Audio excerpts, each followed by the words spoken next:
Hey guys, okay, so this is part 2. So if you haven't seen part 1, make sure you go see that first. So I'm just gonna start off right where I left off. So we don't know if Jack is the last survivor that they were waiting on to die because, as Christian Shepherd said, there is no time in this sideways dimension. And it's kind of obvious that Jack wasn't the last person that died or the one that they were waiting for because the series ended with Jack dying and he sees Kate and Sawyer and, the plane going off. So obviously he wasn't the last to die. So they were all to meet in this church once everyone dies, to meet their soulmate so they can move on together as a group into heaven or into the afterlife. And I believe it should be only the Oceanic 815 passengers, but as we saw Penny and Desmond there. I believe that the reason why Desmond was there is because he played a crucial role in with the survivors. He was the one that first of all caused the crash to occur. He was the one that introduced them to the Dharma Initiative. And he was the one that later gave them the epiphany,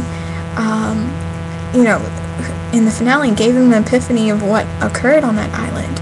So, in my opinion, he played a very important role, and he's very connected to these survivors, and played an important role in all of the survivors. So that's why he's in there.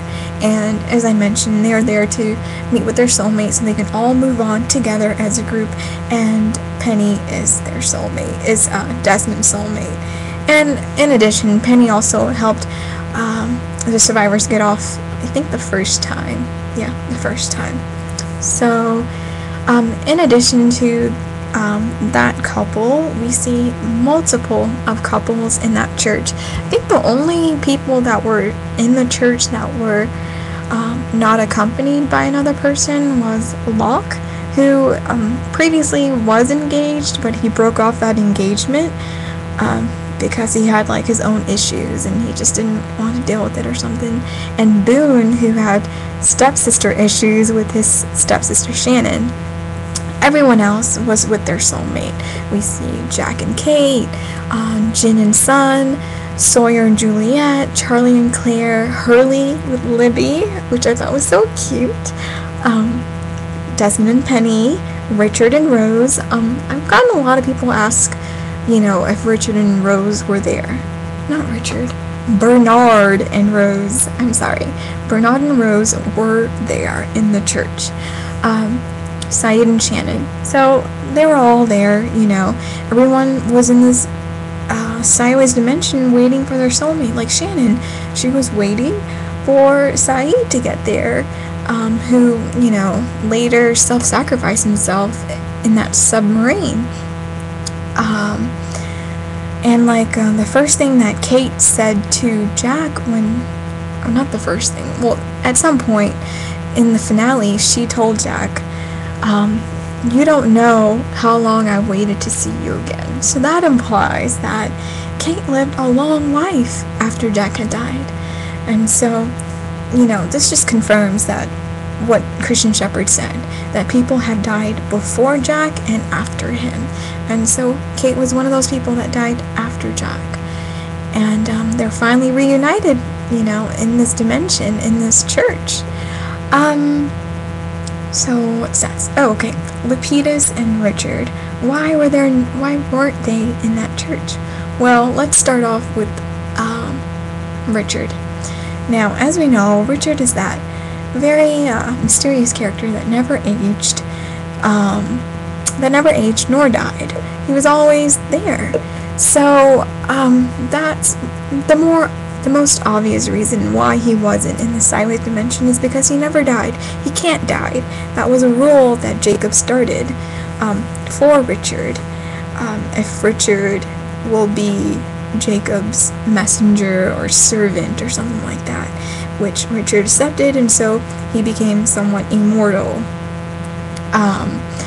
But then again, in the finale, there was a weird twist to things because Richard notices that he has a piece of gray hair, which means he's aging. But that doesn't imply that he can't die, but he's aging. So, I don't know. I guess it makes sense why he's not there, because he can't die. And what else?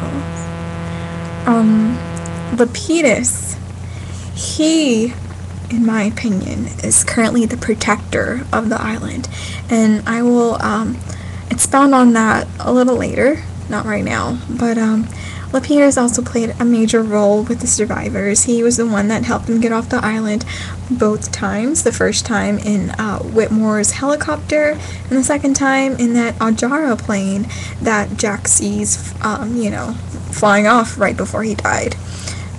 But we don't see him, so, and yeah, if you're thinking what I'm thinking, bravo. Anyways, I'll expound on that later. So, back to the sideways dimension thing. As I mentioned earlier, Juliet was the one that made the atomic bomb go off. As soon as the atomic bomb went off, everything turned white, and the next thing that we see is what?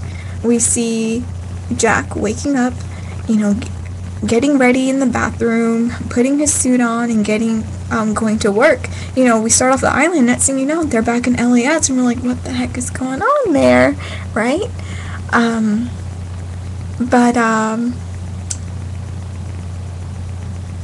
Yeah, we see, him going back to LAX, and that's when the sideways dimension occurred, is as soon as the atomic bomb went off. So, that implies two things, in my opinion. Either the writers, everything that happened on the island did not coincide with the sideways dimension, which means that even though we saw, Saeed in the sideways dimension, visiting Nora and her children, and, eventually killing off those guys in that kitchen, we see, Jack and Kate doing their thing, Kate still being someone running from the law. They were still having lives, in the island. So that means, they're not coinciding. But then again, we do know that there's no sense of time in the sideways dimension. So just because we see Saeed, in the, I don't know how to explain it. Basically, they're not coinciding. The second way to interpret the sideways dimension is that as soon as the atomic bomb went off, everyone died. Everyone died. The island, I think what we saw was that the island was submerged underwater or something like that, which can, there's no light. What the heck? Oh, you know what it is? Yeah, there's a automatic sensor in here. Oh gosh, now I look pale. Come on, light. Get back. Okay, there we go. So what I was saying is that the atomic bomb killed everyone, and because everyone is killed, we see all of their sideways dimensions. But then again, it doesn't make sense because we see them on the island. Supposedly the island is, everything that happened on the island was real, according to Christian Shepherd and what he said. But then again, Richard once said, in that episode where they dedicated it to Richard and his past, he said that we are all dead, and everyone on the island is dead. And so that can confirm what Richard said, that everyone is dead. And so they're dead not only on that island after the atomic bomb went off, they've created themselves this other dimension in which they play a life had the crash never happened, as they had hoped, or not hoped, as they had imagined life would go on. So, those are the two ways to interpret the sideways dimension. I know the first way doesn't make sense about the coinciding thing. I hope it did. I tried to explain it the best way I can. I'm running out of time. Part 3 is coming up, and that I have some juicy, really good questions that I will be answering. Alright, tune in to part 3.